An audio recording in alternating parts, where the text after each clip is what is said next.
आदाब। लेकिन मोहतरमा, आपको यहाँ कब्रिस्तान में आना, वो भी इस समय? ठीक है, बुरा मत मानना, नामंजूर है। कोई मसला है क्या आपका? हमें कब्र खुदवानी है। अच्छा, आप नाम बताइए, मैं लिख देता हूँ। बेगम नूर बानो। इंतकाल किसका हुआ है? किसी का भी नहीं, हमें अपनी कब्र खुदवानी है। देखिए, आपको अच्छी तरह से पता होना चाहिए कि औरतों का कब्रिस्तान में आना सख्त मना होता है। औरत और मौलवी साहब भी सवेरे आएंगे। हमें कब्र खुदवानी इसी वक्त, हमारे शौहर की कब्र के साथ। खाला, मैं आपकी कोई मदद नहीं कर सकता। कल सवेरे आ जाना, मौलवी साहब आ जाएंगे, उनसे आप दरख्वास्त कर देना। हमें सब कुछ अभी चाहिए, हमें अपने शौहर के पास जाना है। जाइए यहाँ से, अरे जाओ।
कब्र खोदने वालों की ही खुद रही है कब्र।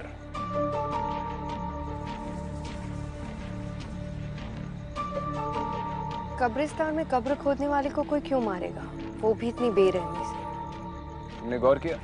उसे मारकर कब्र में फेंक दिया, लेकिन ऊपर से किसी ने मिट्टी नहीं डाली। इसका मतलब जिसने भी ये किया है वो चाहता है कि ये कत्ल लोगों की नजर में आए।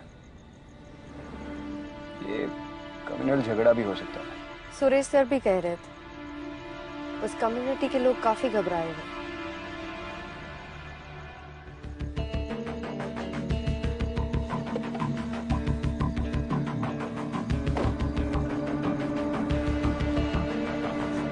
सर, मैं इकबाल खान। लोकेशन कहाँ है? सर आइए। मैडम आप यहीं रुकिए। जानती हूँ औरतों को कब्रिस्तान जाना मना है, लेकिन उसकी चिंता आप मत कीजिए। चलिए।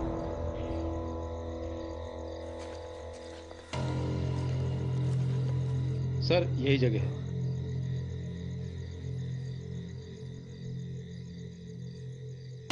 महरूम नवाब आजम अली। विक्टिम का नाम? आकिब गुलाम सर। कोई आई विटनेस? जी नहीं मैडम। आपने विक्टिम की फैमिली को इन्फॉर्म किया? जी हाँ मैडम, पर कुछ खास पता नहीं चला। एक काम करो, इस कब्रिस्तान का रजिस्टर होगा ना, वो रजिस्टर और यहाँ के सारे रिकॉर्ड्स पुलिस स्टेशन पे भिजवा दो। जी सर। और विक्टिम की इमीडिएट फैमिली को भी बुलाओ, मुझे उनसे बात करनी है। जी मैडम।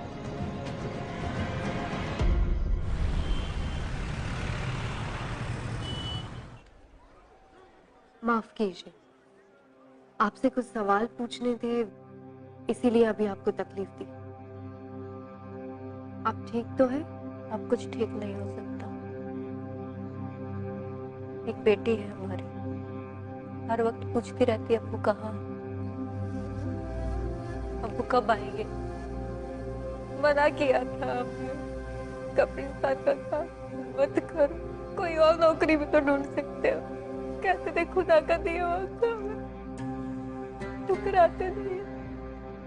आकिब ने कब्रिस्तान की नौकरी कब से शुरू की? 3-4 हफ्ते पहले।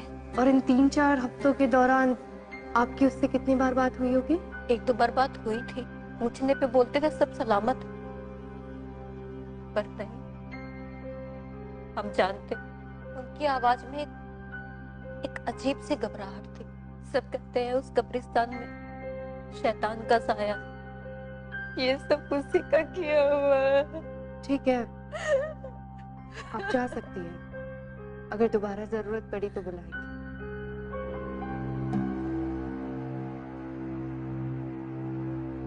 क्या हुआ विक्रम, कुछ मिला?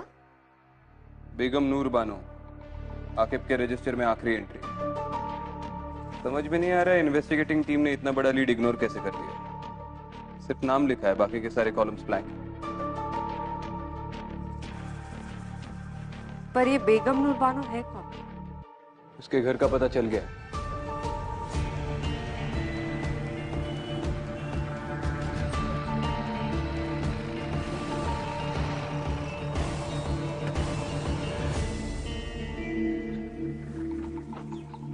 रुको यहीं पे।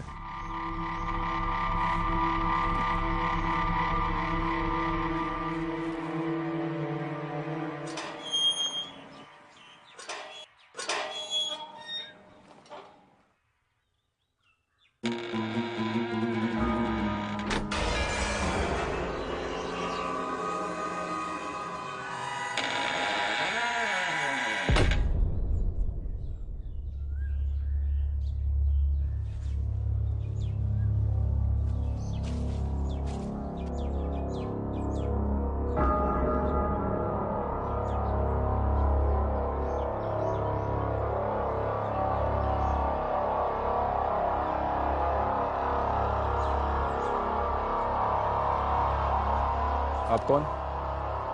हमारी छोड़िए, आप बताइए कि आप कौन? पुलिस। एक इन्वेस्टिगेशन के सिलसिले में यहाँ पर आए हैं। आप अंदर नहीं जा सकते। अच्छा, आप रोकेंगे पुलिस को? नाम क्या है तुम्हारा? नासिर। ये हवेली किसकी है? हमारे नवाब साहब की। वो है अंदर? नवाब साहब को गुजरे हुए जमाना हो गया है। हम नवाब साहब के खानदानी मुलाजिम हैं। नवाब साहब के गुजरने के बाद हम बेगम नूर की खिदमत में लगे हुए हैं। बेगम साहिबा ने खास हिदायत दे रखी है कि कोई उन्हें परेशान न करे, और वो खुद भी बाहर नहीं निकलती है। आपके नवाब साहब का नाम क्या था? मरहूम नवाब आजिम अली। और आपकी बेगम नूर बाहर नहीं निकलती, मतलब कब से वो हवेली के अंदर ही रहती है? ये आज की बात नहीं है। नवाब साहब के गुजरने के बाद बेगम साहिबा ने अपने आप को हवेली में बंद कर लिया। पिछले 3 महीनों से उनको किसी ने नहीं देखा है। मैं हर रोज दोनों वक्त का खाना दरवाजे पर रख देता हूँ। वो तो खुदा का शुक्र है कि वो खाना खा लेती है। तो पिछले 3 महीनों में आप बेगम साहिबा से बिल्कुल मुखातिब नहीं हुए? बेगम साहिबा की आदत थी, वो इससे पहले भी 3-4 बार ऐसा कर चुकी है। वो अपने आप को कमरे में बंद कर लिया करती थी। शुरू में तो हमको भी बड़ा अजीब सा लगता था। डर लगता था कहीं बेगम साहिबा को कुछ हो ना गया हो। और हमें उनसे मिलना हो तो? मैंने कहा ना साहब, उनसे कोई नहीं मिल सकता। यही बेगम साहिबा का फरमान है।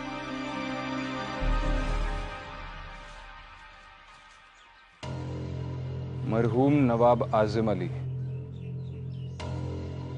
कुछ याद आया?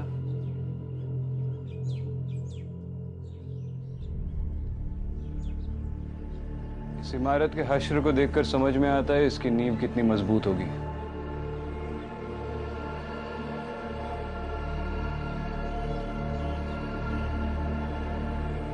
क्या कर रहे हो इकरा? भूख लगी है?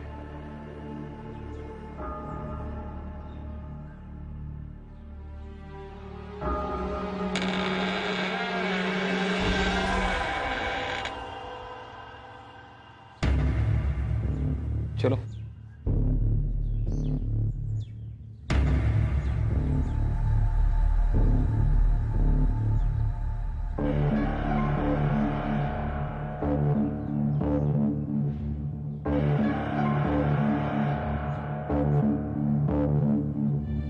बहुत बड़ी हवेली है, एक जमाने में काफी शानदार रही होगी। इसकी हालत देखकर लगता नहीं है यहाँ पर कोई रहता होगा।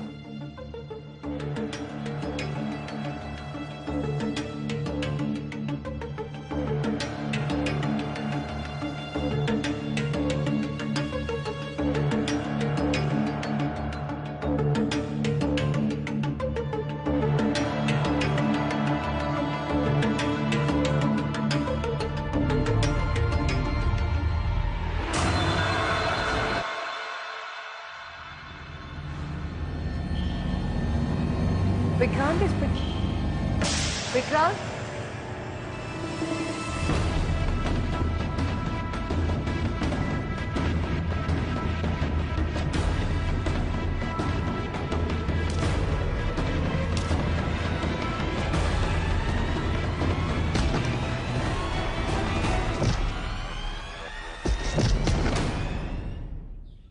छोड़ दिया साहब, मुझे छोड़ दिया साहब। क्यों बे, सिर्फ खाना चुराने आया था और भी कोई प्लान था तेरा?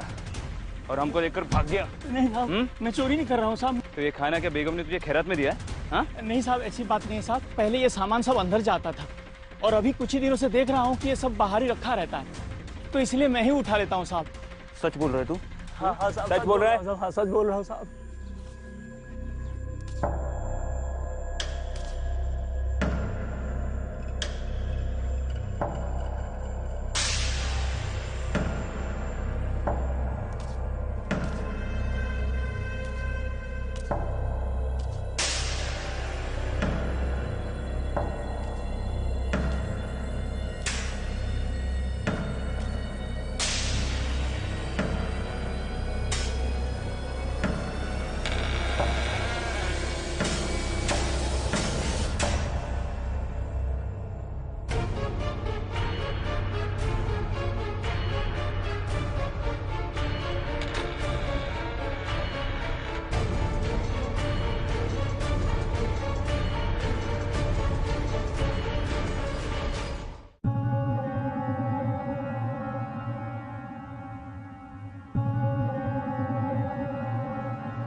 कौन कौन है वहां?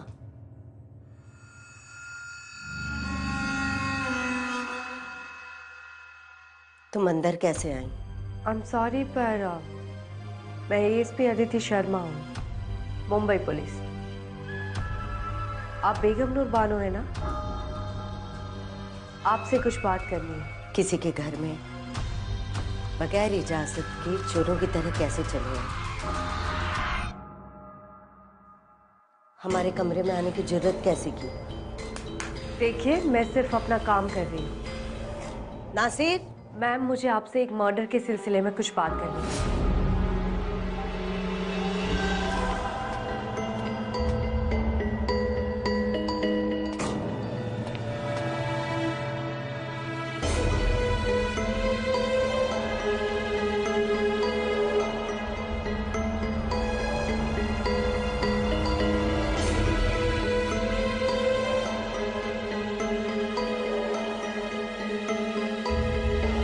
हमें अपने शौहर के पास जाना। शौहर? नहीं, मैं तो आपसे ये पूछने आई थी कि उस कब्रिस्तान में अदिति,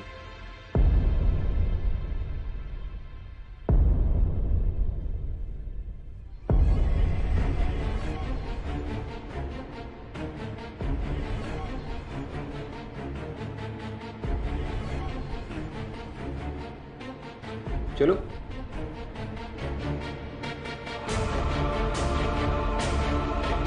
आओ।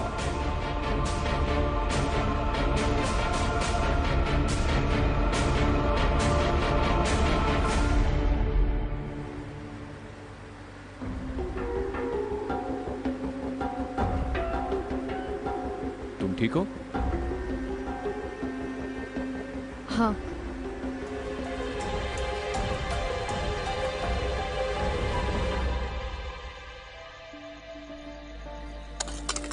क्या जिंदगी है यार, रोज रोज एक ही काम। इससे अच्छा तो मैं मर जाऊं।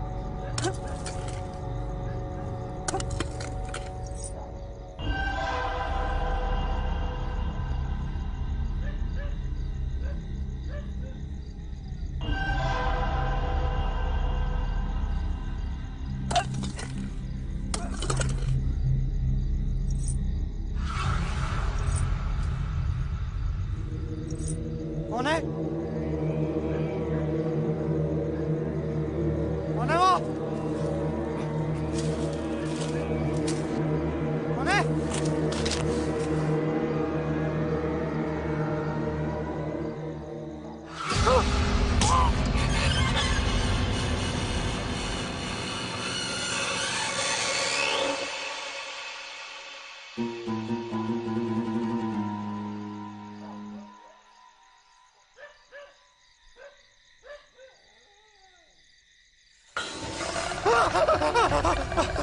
माफ कर दो, मुझे माफ कर दो। हमें अपने शौहर के पास जाना है। यासर, बचाओ। हमें अपने शौहर के पास जाना है। यासर, यासर बचाओ, यासर बचाओ, यासर।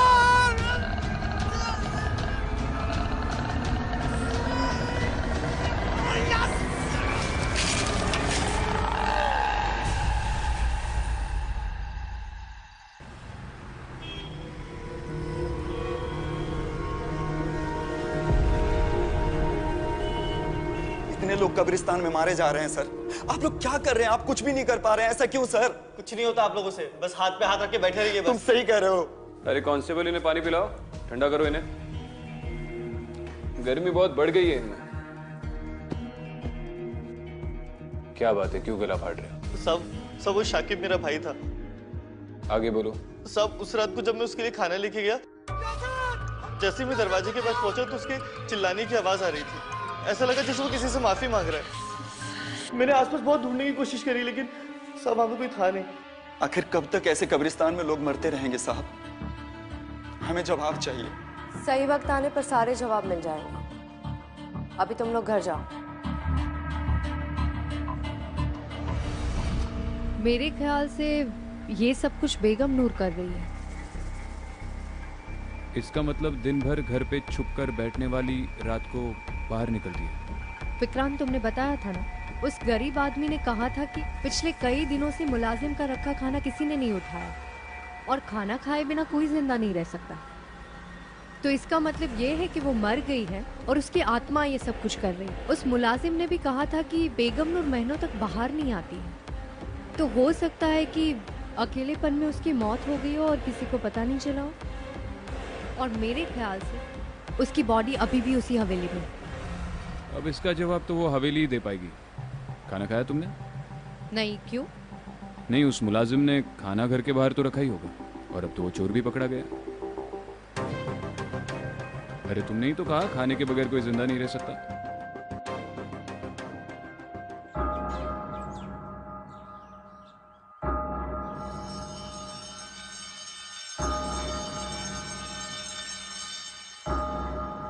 आइडियली इंसान की लाश 4 दिन के बाद सड़ना शुरू हो जाती है, लेकिन ताजुब की बात यह है कि इस हवेली में बदबू बिल्कुल नहीं आ रही।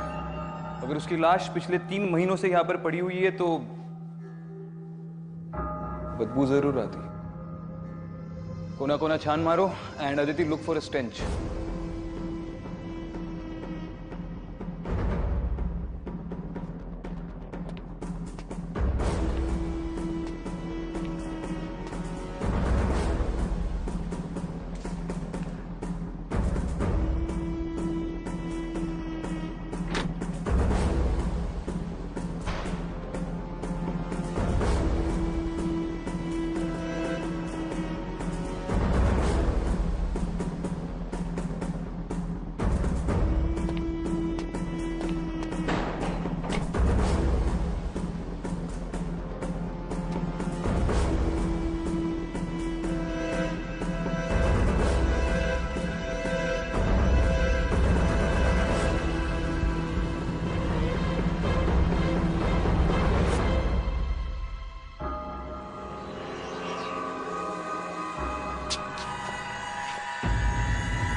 विक्रांत, ये बेगम नूर ही है। उसके गले में जो हार है उसे मैंने उसकी हर तस्वीर में देखा है।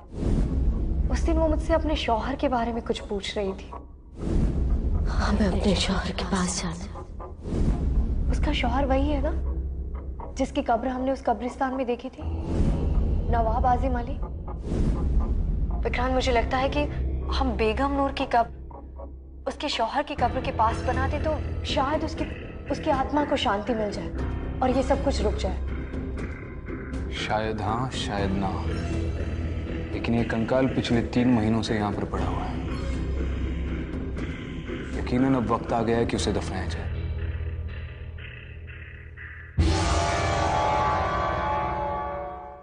चलो, खुदा का लाख लाख शुक्र है कि अब अपने सर से ये मुसीबत हमेशा के लिए टल गई।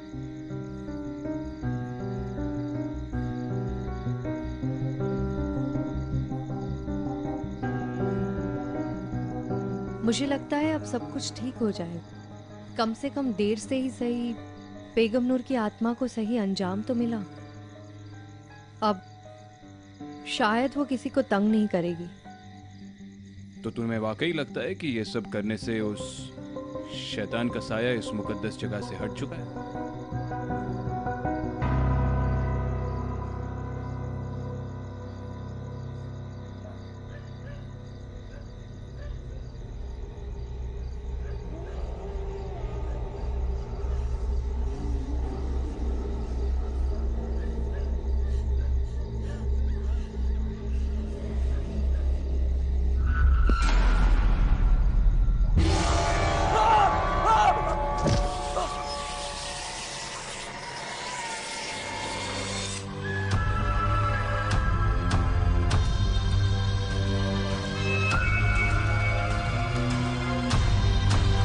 हमें अपने शौहर के पास जाना है।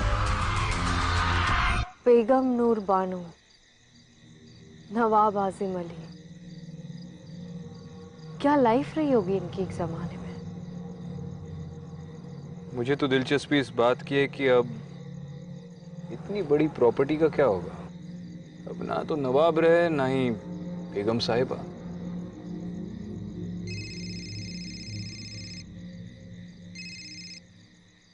हाँ यासर, क्या? अच्छा ठीक है, बाद में बात करता हूँ। क्या हुआ? कब्रिस्तान के केयरटेकर पर फिर से किसी ने अटैक किया। मुझे पता था। ये इस केस का अंत नहीं हो सकता। क्या मतलब है?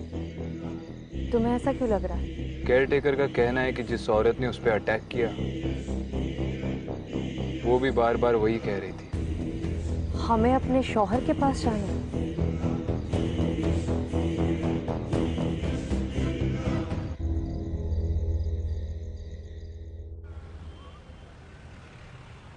नवाब साहब बहुत ही इज्जतदार आदमी थे। लोगों का उनसे बहुत लगाव था। उनकी मौत कैसे हुई? तकरीबन 15 साल पहले उनके घर वालों ने उनकी गायब होने की रिपोर्ट लिखवाई थी। गायब होने की? वो गायब कैसे हुए थे? वो जंगल से गुजर रहे थे, तभी उनके साथ कोई हादसा हुआ और उसके बाद वो घर लौट कर नहीं आए। कैसा हादसा? वो तो कुछ पता नहीं चला। फिर हमने जंगल के अलावा आसपास के कब्रिस्तान और मुर्दाघरों में बॉडी ढूंढने की कोशिश की, लेकिन बॉडी नहीं मिली। बस उनके कपड़े और जूते मिले। ये नवाब साहब की किसी के साथ गांव में दुश्मनी या फिर पैसे या प्रॉपर्टी को लेकर कोई प्रॉब्लम्स थे? सर, दुश्मनी तो क्या होगी, वो तो अपना सब कुछ बेगम साहिबा ट्रस्ट के नाम ही करना चाहते थे। उनके मरने के बाद बेगम नूर ही उनकी ट्रस्ट चलाती थी और जो पैसा है वो उसी ट्रस्ट में है। उस ट्रस्ट का एड्रेस है आपके पास? जी सर, ये रहा।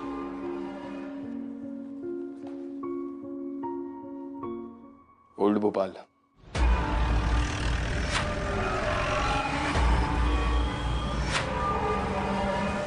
बेगम साहिबा किसी फरिश्ते से कम नहीं थी। खुद की औलाद ना होने की वजह से उन्होंने बच्चों के लिए ट्रस्ट शुरू किया था। फिलहाल कैसे चल रहा है आपका ट्रस्ट? जी, जो भी डोनेशंस आते थे वो बेगम साहिबा की तरफ से ही आते थे और उनको देख के उनके सर्कल के सारे लोगों ने भी ट्रस्ट में डोनेशन शुरू कर दिया था। बल्कि बेगम साहिबा ही उन्हें ट्रस्ट में पैसा देने के लिए मजबूर करती थी।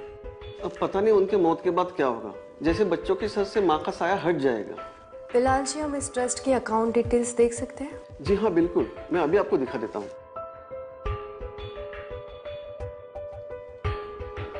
जी देखिए,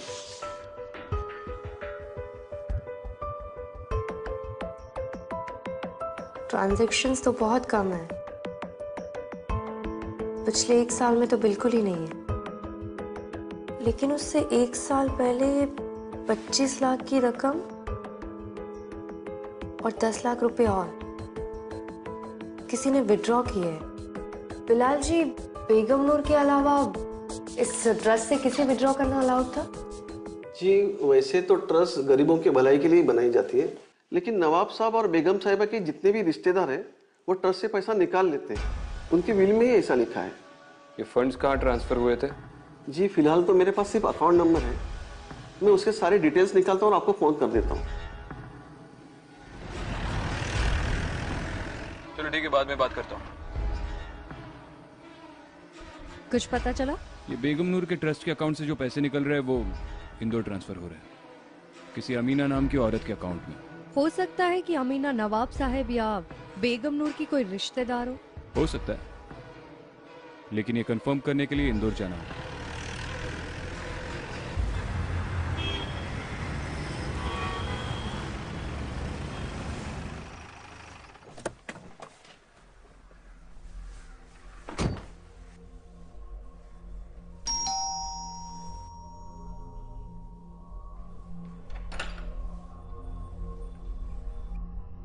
जी बोलिए, आप कौन?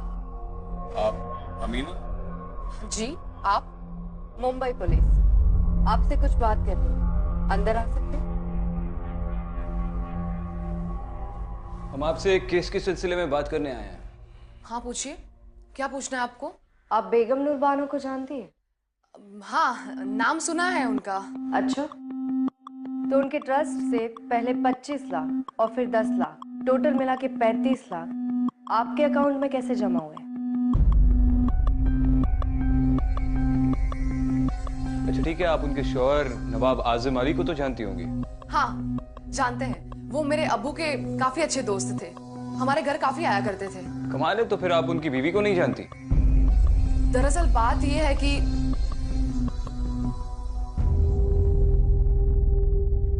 अमीना जी, इन तस्वीरों में आपके शौहर नहीं दिखाई दे रहे। आप यहाँ अपने बच्चों के साथ अकेली रहती हैं? जी वो बाहर गए हैं, मेरा मतलब है कि वो देश के बाहर काम करते हैं। बड़ा लंबा सफर तय करके आए हैं हम। जी? एक गिलास पानी मिलेगा?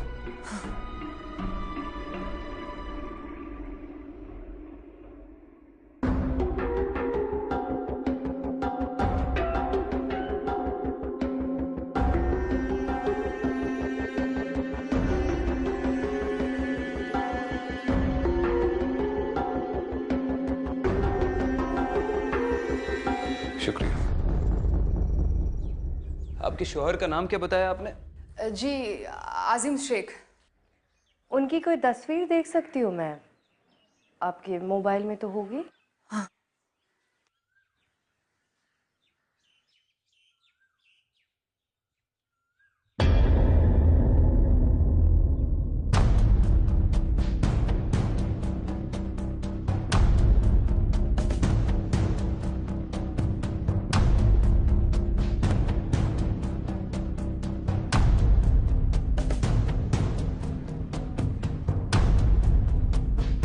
नवाब साहब? लेकिन आप लोग कौन हैं? अरे नवाब साहब आइए, बैठिए बैठिए, आप ही का घर है, आइए आइए।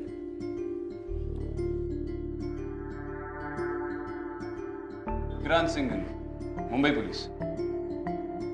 अमीना जी, आपने बताया नहीं कि आपने अपने अब्बू के दोस्त के साथ शादी कर ली? पुलिस को गुमराह करने का नतीजा जानती है आप? देखिए जनाब, आप जो भी हैं अपने वजूद में रहकर बात कीजिए, यहाँ इज्जतदार लोग रहते हैं। किस इज्जत की बात कर रहे हैं आप नवाब साहब? आपके भोपाल में तो आपके लोग आपकी कब्र खोदकर आपको दफना चुके हैं।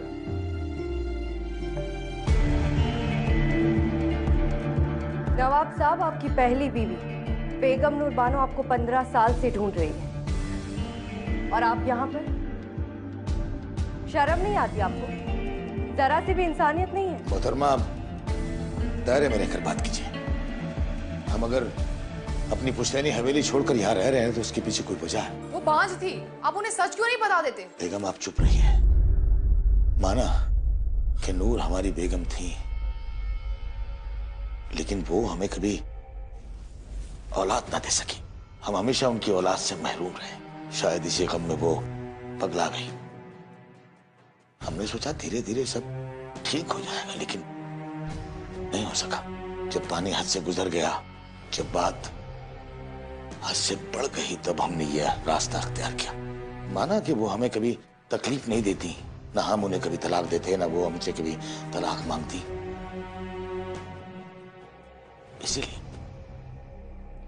इसीलिए हम अपनी जायदाद, अपनी हवेली सब कुछ छोड़कर चले आए उनके नाम। उन्होंने वो हवेली नहीं छोड़ी, चुके उन्हें अंदेशा था कि उस पर कब्जा ना हो जाए। और आप ऐसी औरत की बात सुनकर चली आई। 3 महीने पहले उनकी मौत हो चुकी है। इन्ना लिल्लाहि व इन्ना इलैहि राजिऊन। और क्योंकि वो घर से बाहर नहीं निकलती थी, किसी को भी उनकी मौत की खबर नहीं हुई और उनका शरीर उसी हवेली में सड़ गया। या अल्लाह, इतनी दर्दनाक मौत। या अल्लाह, उन्हें जन्नत नसीब हो। वो तो उन्हें होगी। अब हम चले, दोबारा मुलाकात होगी।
सर, अभी खबर आई है नवाब साहब भोपाल लौट आए हैं। उन्हें हवेली की ओर जाते हुए देखा गया सर।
बेगम,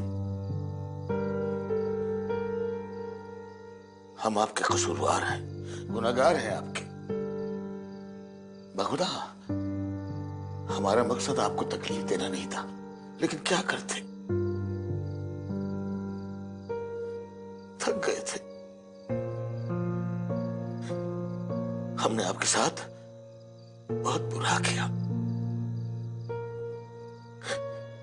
हमें माफ कर दीजिएगा, माफ कर दीजिएगा।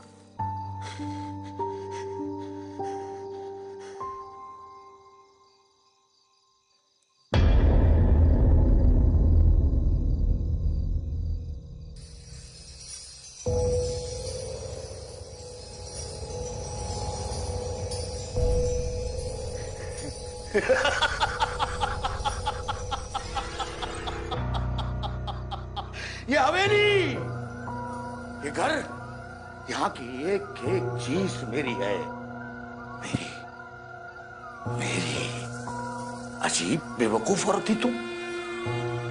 खुद को 15 साल इस हवेली में बंद रखा। अच्छा हुआ कि हमने तुम्हें छोड़ दिया, वरना तुम तो हमें भी अपने साथ पागल कर देती। बेगम नूर, अरे अगर मरना ही था तो 15 साल क्यों? हमें हमारे ही घर से दूर रखा।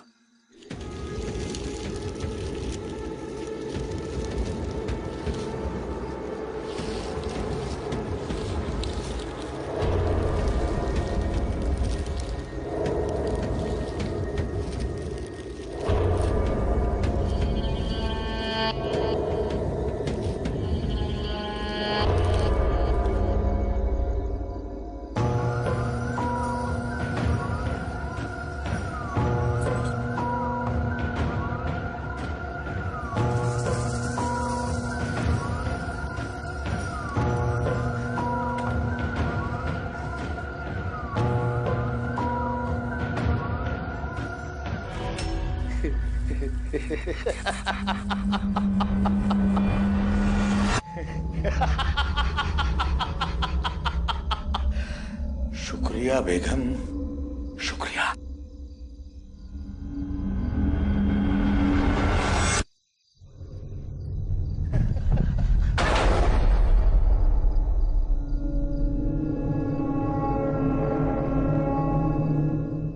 दरवाजा खोलो, दरवाजा खोलो।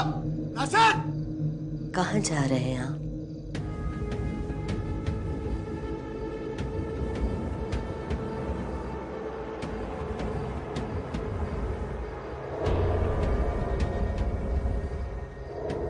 नवाब साहब। बेगम, आप हयात हैं?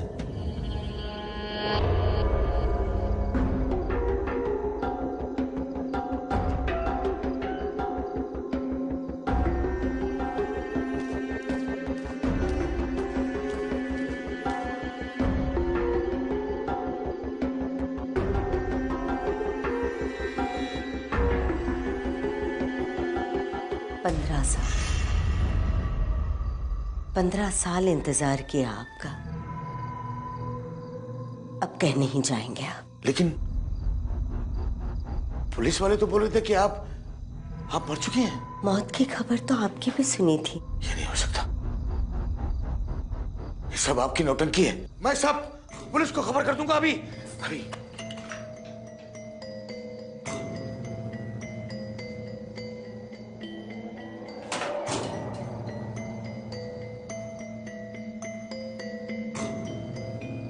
बेगम,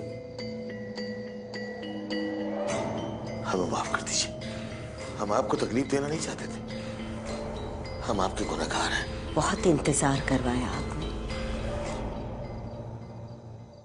अब कहीं नहीं जाने दूंगी।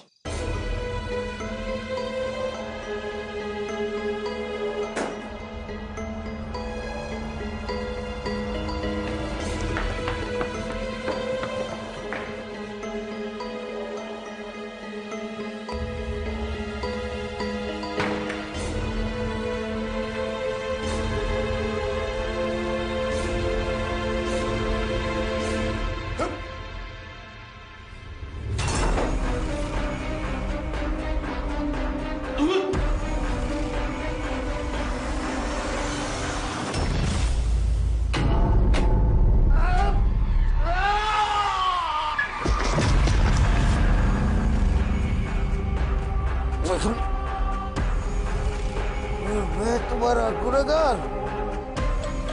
ये सब कुछ मैंने ऐसे के लिए किया।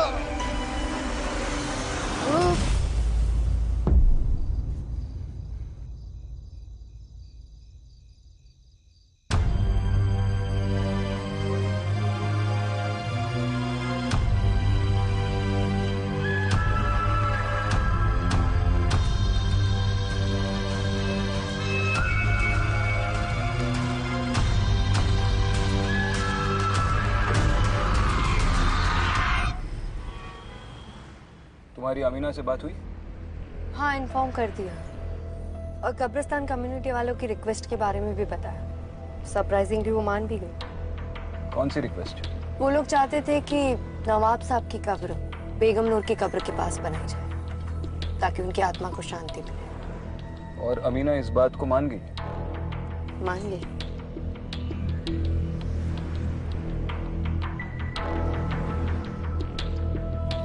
क्या सोच रही हो? यही कि नवाब साहब का सच जानने के बाद मुझे नहीं लगता है कि बेगम नूर उनकी कब्र के पास रहना चाहती है। तुम्हारा ये बेगम नूर के साथ का रिश्ता मुझे ठीक नहीं लग रहा। क्या मतलब? तुम इंसानों के साथ रिश्ता क्यों नहीं रखती?